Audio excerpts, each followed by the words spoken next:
It hasn't even been 3 months since the Supreme Court ruled in the Lawrence versus Texas case to strike down Texas sodomy laws. Since the Lawrence v. Texas decision, we've seen homosexual-related news in our faces virtually every evening.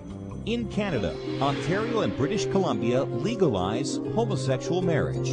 The Episcopal Church elects a practicing homosexual bishop from New Hampshire. The Harvey Milk High School for homosexuals opens in New York City. University of Michigan offers a class on how to be gay. In California, a San Diego lesbian couple sues to kick Boy Scouts out of Balboa Park. In Sacramento, the governor signs a bill threatening $150,000 fines to anyone who refuses to hire a transsexual crossdresser. You've got new TV shows featuring gay characters, including a gay dating show on the Bravo channel, which is owned by NBC. That's Boy Meets Boy. Another program, Queer Eye for the Straight Guy, is 5 homosexual men going in and making over a straight man. But the larger cultural message is these homosexual men are smarter, more hip, more fashionable, and that straight men need them to tell them how to live. So we've moved way beyond tolerance into we're actually superior, and we're going to remake America over in our image. Robert Knight is director of the Culture and Family Institute, an affiliate of Concerned Women for America. His book, Age of Consent, examines the corruption of popular culture. The people are finally waking up and learning that this is not about tolerance. It's about a very well-financed, well-supported, media-supported movement that wants to overturn America's moral foundations. Not just seek tolerance for homosexuality, but actually tell us we can't believe what we believe about sexual morality.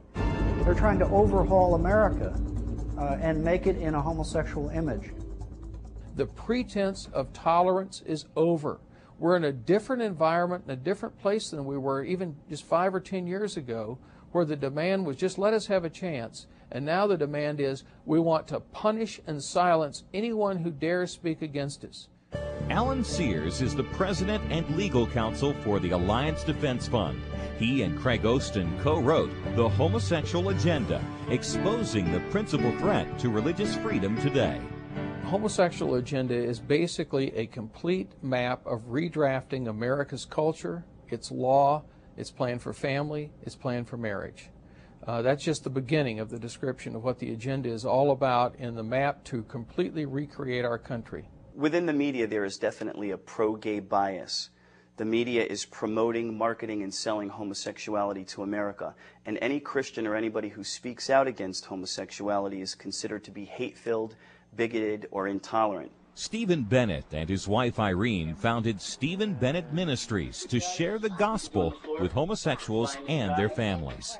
I say the most loving and tolerant thing a person can do is to share the truth with homosexual men and women about the gay lifestyle. It is dangerous, it is unhealthy.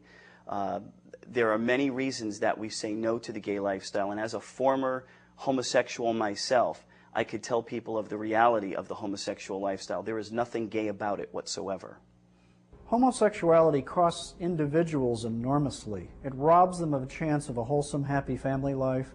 It often shortens their lives. It leaves them open to a plethora of sexually transmitted diseases and mental and emotional problems. You wouldn't wish it on anyone, and yet the gay movement is wishing it on the rest of America. Just look at what's happening to the Boy Scouts across America. One of the groups hardest hit by the homosexual agenda is the Boy Scouts of America.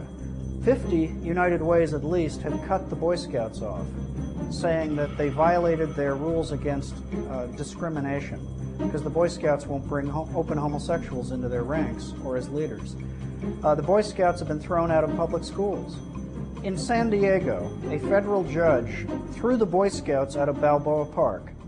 The judge actually said the Boy Scouts are a discriminatory organization. In other words, they're a bunch of bigots, so they can't use city property. And these groups say, we don't care how much good the Boy Scouts have done. If they won't bow their knee to our agenda, we're going to close them down, shut them down. We're seeing this happening all over the country, where Boy Scouts are being equated with the Ku Klux Klan, with the Nazi Party. You know, I was just wondering how long it would take for America to wake up and realize something's wrong when the Boy Scouts are the bad guys and men who are having sex with men are the good guys. I'm a Bible-believing Christian, and I firmly believe that God's judgment will fall upon this nation. If God destroyed Sodom and Gomorrah because of homosexuality, I guarantee you America is walking a very, very fine line. If you don't believe the plain truth the Bible gives about homosexuality, why believe any part of it? This is the most serious threat that Christians face. And I've said this before, but I'll say it again. The greatest threat to religious freedom in this country is the homosexual agenda. If it's not stopped, we'll see the criminalization of Christianity in just a few short years.